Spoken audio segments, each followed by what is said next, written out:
Dis-moi Tom, une autre forme de vie extraterrestre pourrait-elle exister dans le système solaire? Sans doute, Arès, mais aucune preuve scientifique n'a été jusqu'ici trouvée. La question est de savoir comment cette vie pourrait ou aurait pu exister. On se réfère aux conditions de notre planète. J'ai lu qu'il est possible que la vie ait voyagé via les météorites ou noyaux cométaires tombant sur notre planète. C'est ce que l'on appelle la panspermie.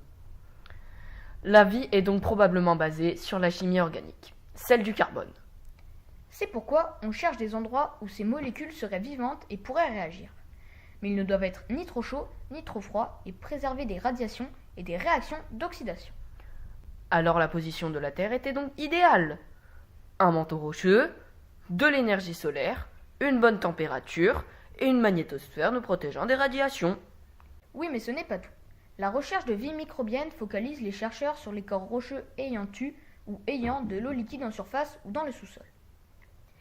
Il faut trouver une molécule impliquée dans le processus de la vie. Ce n'est pas une mince affaire. On va donc orienter une grande partie de nos recherches vers les planètes extérieures.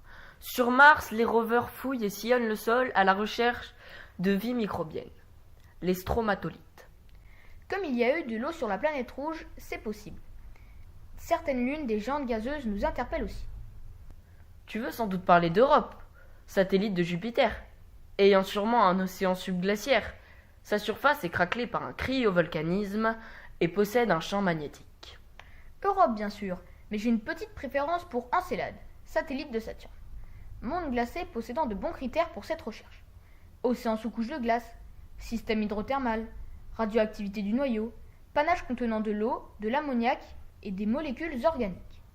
Et puis il y a aussi Titan, visité par l'atterrisseur Huygens en 2005. Atmosphère primitive azotée, présence de glace d'eau, de méthane et d'ammoniac liquide. Des ingrédients qui pourraient bien abriter quelques briques de vie microbienne. Maintenant que l'on sait où orienter nos recherches, il n'y a plus qu'à y aller.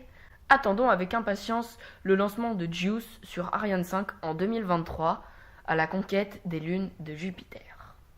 Oui, et puis les années suivantes, la NASA lancera à son tour la sonde Europa Clipper, ce qui permettra sans doute d'apporter des réponses à notre curiosité.